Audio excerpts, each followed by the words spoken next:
तो हमारा next topic है डायथेसिस, ऑर्गेनॉन का पढ़ेंगे और ये आपको मोस्टली वाइवा में पूछा जाता है कि इसके क्या क्या टाइप्स हैं। तो चलिए देखते हैं। पहले डेफिनेशन की बात करें, the constitutional state of the person that predisposes him to a particular disease और a group of diseases because of some structural और metabolic anomaly can be called as diathesis. तो डायथेसिस का मतलब क्या हुआ कि जो पर्सन है उसके बॉडी में कोई कॉन्स्टिट्यूशनल एक स्टेट है जिसकी वजह से वो किसी एक डिसीज़ या ग्रुप ऑफ डिसीजेस को प्रीडिस्पोज करता है और उसी आदमी में कोई मेटाबॉलिक या स्ट्रक्चरल एनामोली है, प्रॉब्लम्स है, इसी वजह से वो उन डिसीजेस को प्रीडिस्पोज करता है, तो उसे हम बोलते हैं डायथेसिस। द वर्ड डायथेसिस, तो ये जो वर्ड है डायथेसिस वो हम ग्रीक वर्ड से डिराइव किया है जिसका मतलब होता है टू अरेंज, और वो जो ग्रीक वर्ड है वो है डियाथीथेनी। So, the morbid disposition arising from the constitutional defect in the background can be called as diathesis। तो जो ये बैकग्राउंड में हमारे कॉन्स्टिट्यूशनल डिफेक्ट है और जो क्या लीड कर रहा है, तो वो क्या लीड कर रहा है, मॉर्बिड डिस्पोजिशन। तो मॉर्बिड डिस्पोजिशन किसी बॉडी के अंदर लीड कर रहा है और बैकग्राउंड में डिफेक्ट है कॉन्स्टिट्यूशनल, तो उसे हम डायथेसिस बोलते हैं। द इनहेरिटेड और acquired organic weakness and systemic inferiority are arranged in certain order in diathesis. The concept of temperament and diathesis are very limited in the therapeutic field। तो यहाँ पे वो हमारे थेरापेटिक फील्ड में काम आता है, लेकिन इतना नहीं कि हम डायरेक्ट डायथेसिस या टेम्परामेंट देखकर ही कोई भी दवाई उन्हें दे दें। हमें लास्टली तो केस टेकिंग करके टोटलिटी ऑफ सिम्टम्स ही लेना है, उसमें भी जो पेक्युलर है, अनकॉमन है और स्ट्रेंज सिम्टम्स है, यही हम पेशेंट की लेते हैं।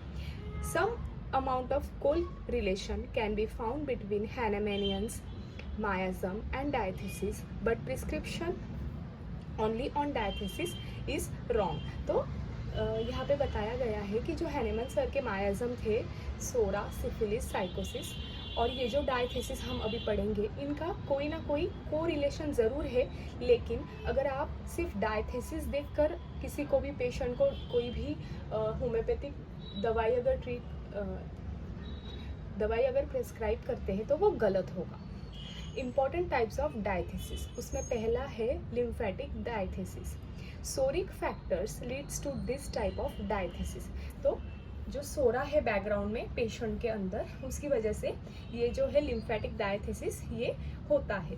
Like psora, skin eruption and then the affection of inner organ results. तो सोरा में क्या होता है, पहले हमें देखने को मिलेगी कि वो जो बॉडी है पेशेंट की, उसके बॉडी के ऊपर धीरे धीरे इरप्शंस आने लगेंगे, वो बहुत ज़्यादा ईची रहेंगे, बर्निंग रहेंगे, और फिर धीरे धीरे वो अगर किसी तरह से सप्रेस हो जाते हैं तो फिर वो इंटरनल ऑर्गन्स को हार्म करती है। तो कुछ इसी तरह से हमारा होता है लिम्फेटिक डायथेसिस। अब सेकेंड है uric acid diathesis. Hahnemann's sycotic miasm picture resembles this diathesis. तो हमारे हैनेमन सर ने जो साइकोटिक मायाजम बताया है, उसका जो पिक्चर होता है वो यूरिक एसिड डायथेसिस के तरह ही होता है। इसका दूसरा नाम भी है, ऑल्सो नोन एज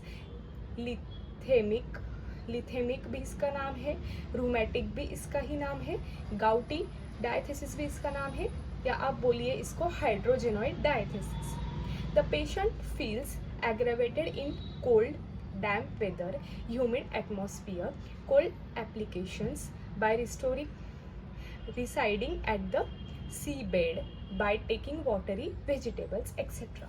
तो पेशेंट्स के एग्रेवेशन किस किस चीज़ों की वजह से होंगे, कोल्ड में अगर वो जाता है, डैम्प वेदर में जाता है, ह्यूमिड एटमॉस्फियर में जाता अगर वो है, अगर वो कोई कोल्ड एप्लीकेशन लगाता है अपने बॉडी पे, या अगर वो जो सी एरिया है वहाँ पे अगर रिसाइड करता है, वहाँ रह रहा है, या फिर अगर कोई वाटरी वेजिटेबल्स इनटेक कर रहा है। तो ये था यूरिक एसिड डायथेसिस। थर्ड है dyscratic diathesis. Symptom picture is very close to Hahnemannian's syphilis miasm. तो हैनेमन सर का जो सिफिलिस मायाजम है ये उससे बहुत मिलता जुलता है।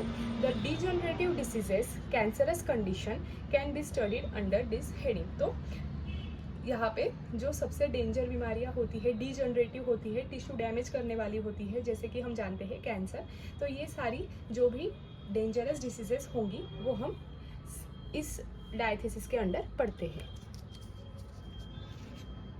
फोर्थ है tubercular. It is characterized by wasting of body, weakness, destruction of tissue with glandular involvement. तो यहाँ पे क्या होगा, जो बॉडी है वो बहुत ज़्यादा इमेसिएट हो जाएगी पर्सन की, बहुत ज़्यादा उसके जो मसल है वो बहुत श्रिंक हो जाएंगे, उसके टिश्यू का डिस्ट्रक्शन होगा और इसके साथ हमें ग्रैंडुलर स्वेलिंग भी देखने को मिलेगी। सम थिंकर्स ऑल्सो कॉल्ड, कुछ जो हमारे थिंकर्स है उन्होंने इसका दूसरा नाम बोला है स्क्रोफिलस डायथेसिस। इसमें पांचवा भी है एक हेमोरेजिक डायथेसिस। तो हेमोरेजिक नाम से ही आपको समझ जाएगा। The hemorrhagic diathesis is an abnormal tendency of body to bleed easily and excessively from slight causes। तो यहाँ पे क्या होगा कि अगर पेशेंट को थोड़ी बहुत चोट लगती है उतने में बहुत ज़्यादा ब्लीडिंग होंगी, जो कि दूसरे पेशेंट्स में इतनी ब्लीडिंग आपको देखने को नहीं मिलेंगी। तो ये थे कुछ 5 टाइप्स के डायथेसिस, जिसमें पहला था लिम्फेटिक, दूसरा था यूरिक एसिड डायथेसिस, तीसरा था डिस्क्रेटिक, चौथा था ट्यूबरक्युलर और पांचवा है हेमोरेजिक। Thank you.